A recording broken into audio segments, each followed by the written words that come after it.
I have experienced some plateaus in my day. Let me tell you, they are not fun. They are not fun, right? The plateau, it's like you're doing everything right. You're eating the right macros. You're not eating a ton of calories. You're working out. And it's like, why isn't the scale moving? What the heck is going on? How can you get that scale moving? Today, I'm gonna help you get past that plateau and actually start moving the scale again and reaching your goals with a ketogenic lifestyle. Thanks guys for coming to my channel. Be sure you hit that subscribe button and that bell if you are new here, and be sure to check out my daily vlogs where I share with you the foods that I'm eating in a day.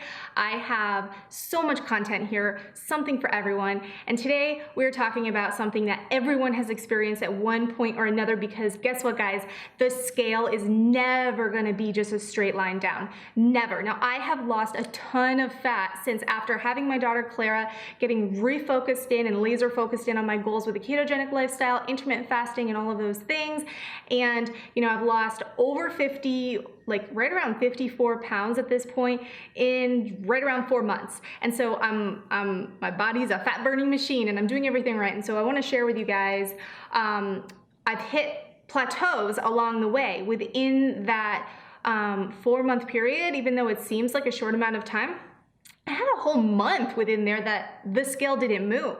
And I was like, oh man, I gotta get this scale moving again. And I'll tell you, Dr. Berg recommends that you do OMAD, 1 meal a day, every other day to break your plateau.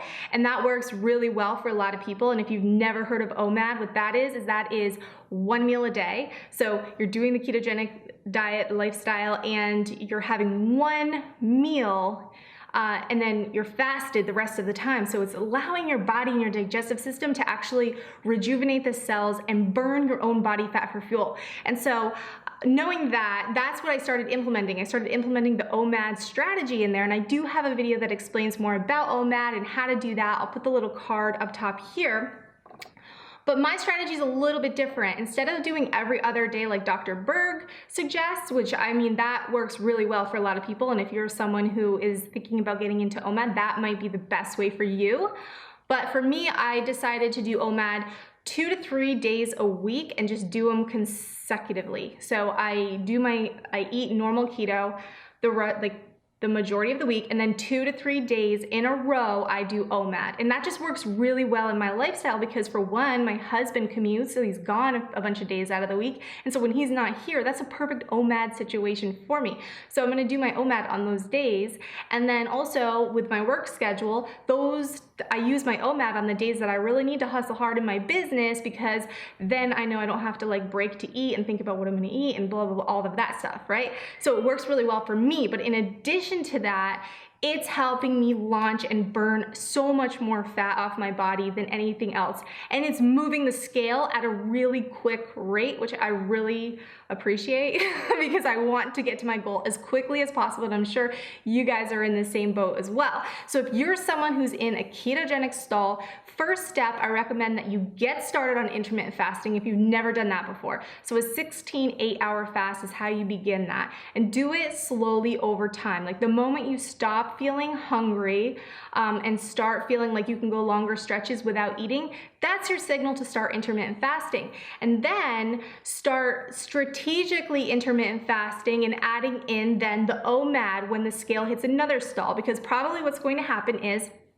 the intermittent fasting will get you out of the initial stall. And then once you hit another plateau, enter in the OMAD, maybe try it 1 day a week, maybe try Dr. Berg's method of doing it every other day. Maybe look at your schedule and figure out when will OMAD fit best in my schedule, and then plan your OMAD days like that. The other big question that I'm always asked is, when you do OMAD, are you eating all of the calories that you would be eating in an entire day in that one meal, or are you just eating a regular meal?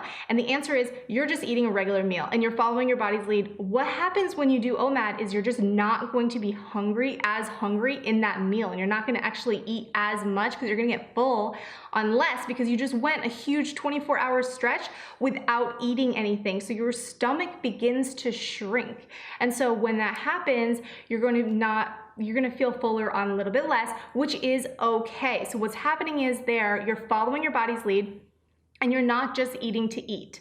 You're eating until you are full, and that's why I really like the lazy keto method, because with lazy keto, you're eating the correct foods, but you're not super stressed out and freaked out like, are you eating enough fat? Are you eating enough calories? Are you eating enough this? Are you eating enough that?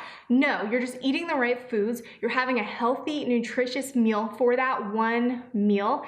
Yes, every now and then you might want some chicken wings for that meal, and that is okay. Like, you can do it how you want to do it, not every day though. So this is the thing. You want to be consistently eating the right types of foods, giving your body the nutrition it needs in whole food form, you know, getting like the avocados and this. I love having like a big salad on my OMAD days where I have everything that can nutritionally make that meal perfect. You know, I have the veggies, I have the healthy fats, I have some protein in there, I have you know, full fat dressings and that sort of thing. So it's boosting my my fat burning within that meal. Okay, so I'm getting enough fat, I'm getting enough to fuel my body.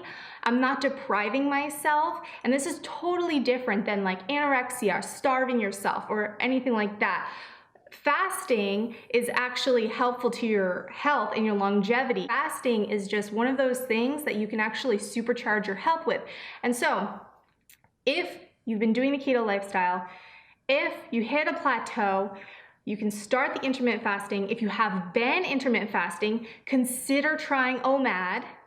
Start it with 1 day a week, and then move it into 2 days a week, and try the Dr. Berg method of every other day, and take a look at your schedule. And the most important thing is that you can make it work in your life. So don't try to move your life around to make OMAD work. Move OMAD around to make it work in your life. Okay, that's the most successful way to be able to do this. The most important thing is that you try it though and see how you like it. Now, on my OMAD days, I do this strategically in that I have pure therapeutic ketones in the morning, and then I go through my OMAD day. I break my fast with my one meal, either it's in the afternoon or it's at night.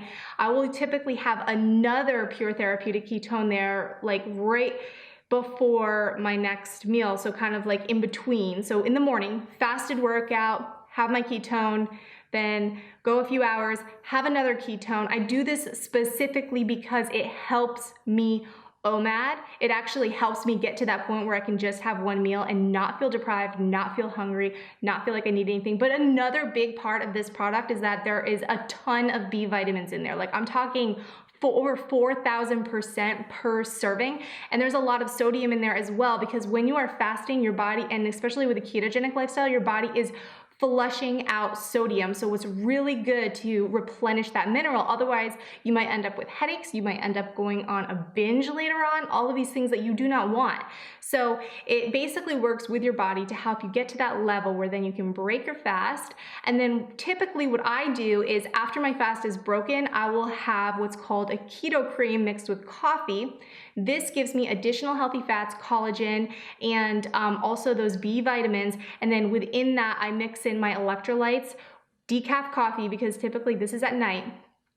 Blend that up, shake that up, and I will drink that like a dessert. And it's kind of like additional, like a boost to my meal, okay? So I just had this incredible meal, and then now I'm having this keto cream that is helping my cells rejuvenate, and it's helping me get those additional healthy fats, and it's helping with the skin tightening, autophagy, and then it's also helping set up my next day so that I'm not hungry in the morning, and I'm not hungry throughout the day, and I'm not hungry when I do my fasted workout the next day. And so then on my typical regular day, like when I'm eating, I can eat whatever I want within my 8-hour eating window. Typically on those days, I will have one of the pure therapeutic ketones, and then I will have a keto cream if I feel like it.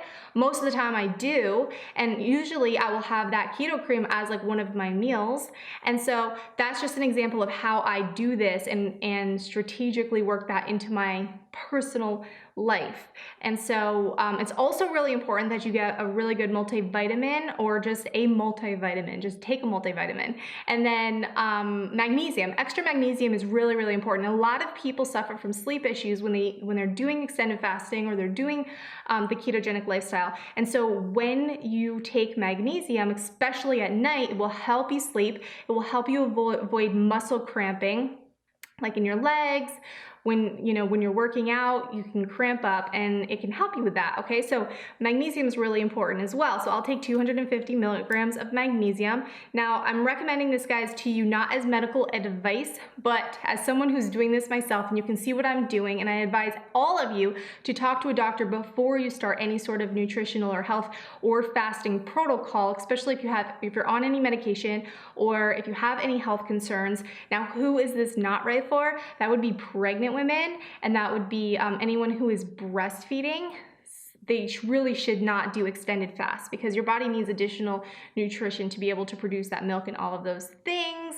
It's another story for another day as far as my own personal experience and why I'm no longer nursing my daughter. But long story short, I was injured in the hospital when I was nursing her after my C-section because I didn't feel what was going on, and she is tongue-tied. And so 2 months later, I was still not healed, and it was extremely painful to nurse her and to pump. And so I had to make the decision not to do that anymore. But just to encourage you guys, the ketogenic lifestyle did not impact my milk supply at all. So that's just a little side note. Anyway, back to the topic at hand. You're in the plateau, try the OMAD. Try it, it's not so bad. You will do great with this. Just give it a shot. And if you've tried OMAD, I would love to hear it in the comments. If you're scared of OMAD, I would love to hear that too. Let's start a discussion in the comments about this. And if you see someone else ask a question that you know the answer to, reply to them, because that's what this community is all about. It's helping people get the best results that they can and to provide that support for other people. And so thanks, guys, for watching this video. If you're new here, be sure you hit that subscribe button. And if you love this video, share it with your friends. Take care.